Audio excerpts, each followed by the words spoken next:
Genesis chapter 30. When Rachel saw that she bore Jacob no children, Rachel envied her sister. She said to Jacob, "Give me children, or else I will die." Jacob's anger burned against Rachel, and he said, "Am I in God's place, who has withheld from you the fruit of the womb?" She said, "Behold, my maid Bilhah. Go into her, that she may bear on my knees, and I also may obtain children by her." She gave him Bilhah her servant as wife, and Jacob went into her. Bilhah conceived, and bore Jacob a son. Rachel said, "God has judged me, and has also heard my voice, and has given me a son." Therefore she called his name Dan. Bilhah, Rachel's servant, conceived again, and bore Jacob a second son.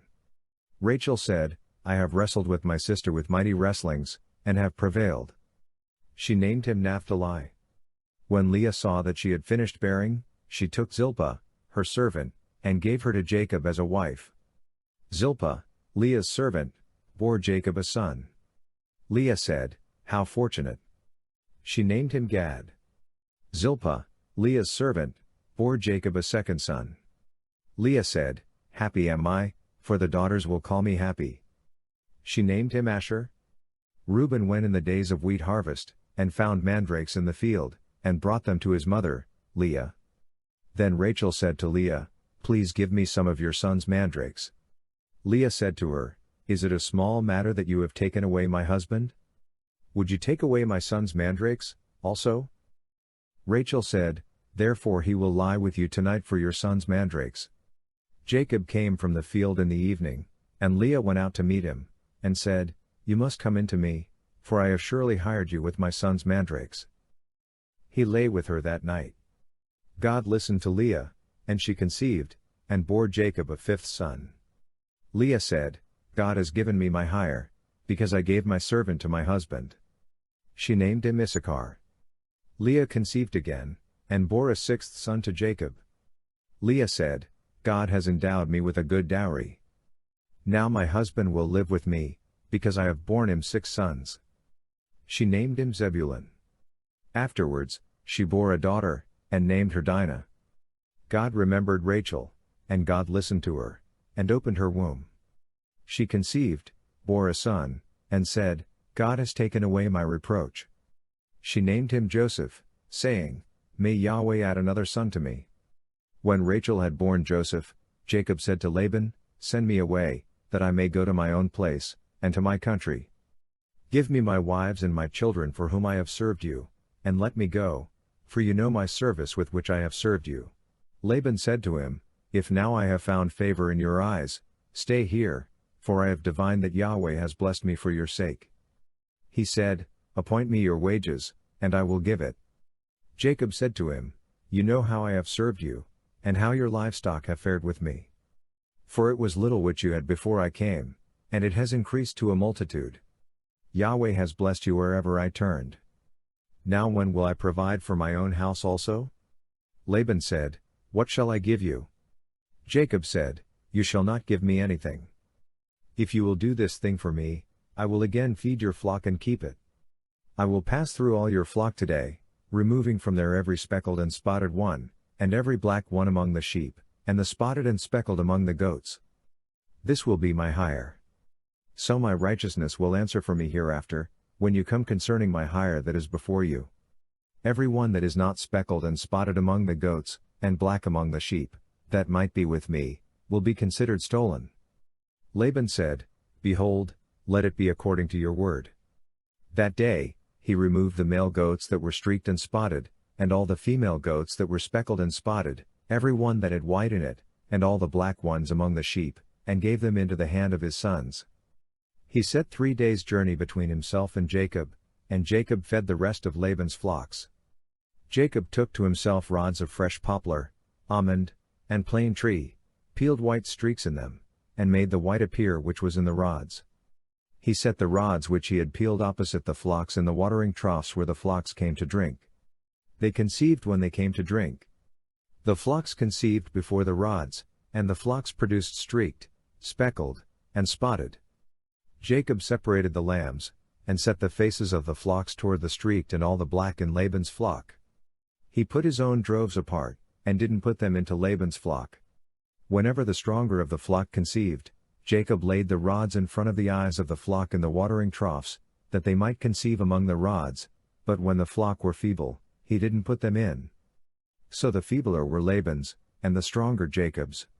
The man increased exceedingly, and had large flocks, female servants and male servants, and camels and donkeys. Genesis chapter 31.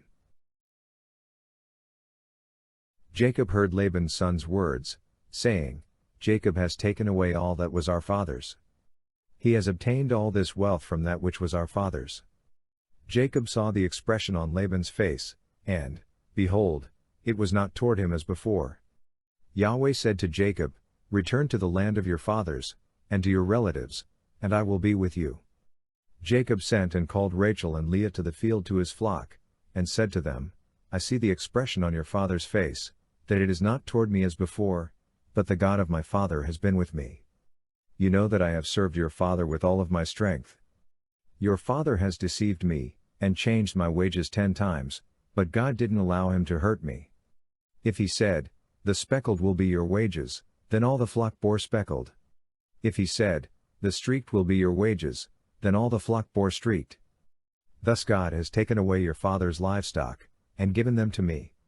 During mating season, I lifted up my eyes, and saw in a dream, and behold, the male goats which leapt on the flock were streaked, speckled, and grizzled.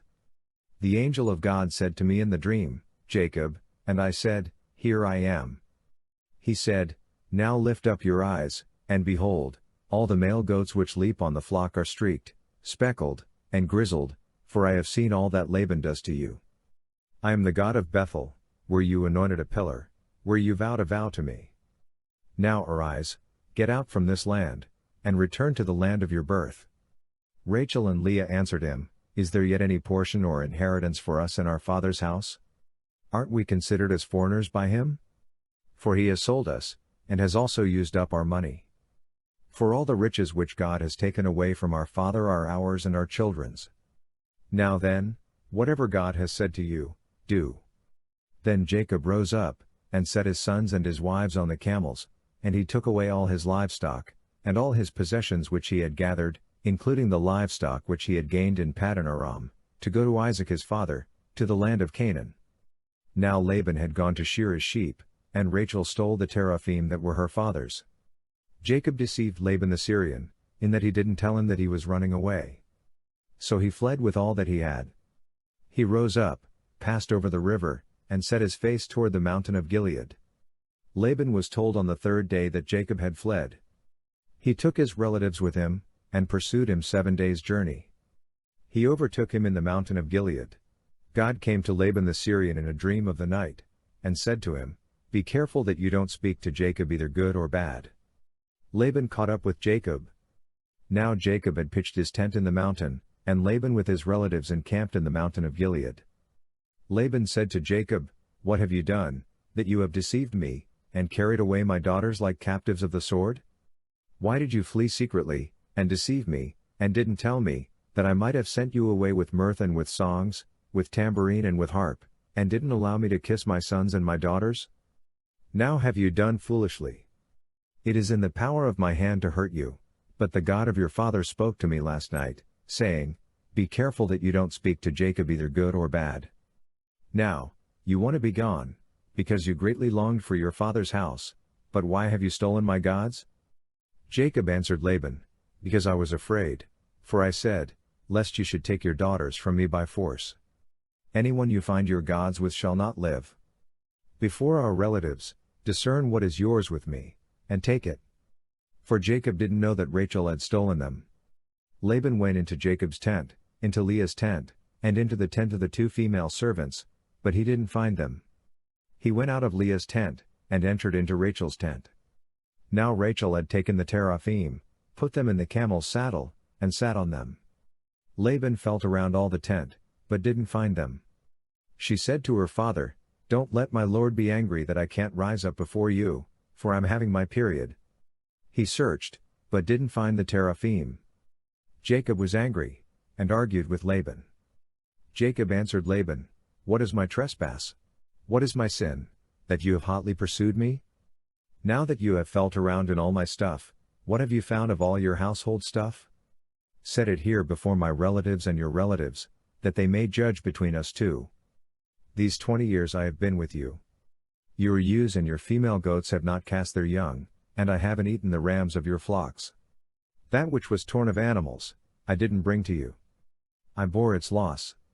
Of my hand you required it, whether stolen by day or stolen by night. This was my situation, in the day the drought consumed me, and the frost by night, and my sleep fled from my eyes. These 20 years I have been in your house.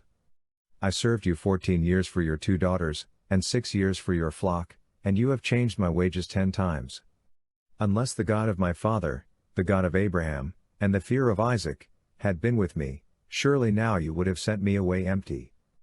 God has seen my affliction and the labor of my hands, and rebuked you last night. Laban answered Jacob, The daughters are my daughters, the children are my children, the flocks are my flocks, and all that you see is mine. What can I do today to these my daughters, or to their children whom they have borne? Now come, let's make a covenant, you and I. Let it be for a witness between me and you. Jacob took a stone, and set it up for a pillar. Jacob said to his relatives, Gather stones. They took stones, and made a heap. They ate there by the heap. Laban called it Jegar-Sahadutha, but Jacob called it Gilead. Laban said, This heap is witness between me and you today. Therefore it was named Gilead and Mizpah, for he said, Yahweh watch between me and you, when we are absent one from another. If you afflict my daughters, or if you take wives in addition to my daughters, no man is with us, behold, God is witness between me and you. Laban said to Jacob, See this heap, and see the pillar, which I have set between me and you. May this heap be a witness, and the pillar be a witness, that I will not pass over this heap to you, and that you will not pass over this heap and this pillar to me, for harm. The God of Abraham, and the God of Nahor, the God of their father, judge between us. Then Jacob swore by the fear of his father, Isaac. Jacob offered a sacrifice in the mountain, and called his relatives to eat bread. They ate bread, and stayed all night in the mountain. Early in the morning, Laban rose up, and kissed his sons and his daughters, and blessed them. Laban departed and returned to his place.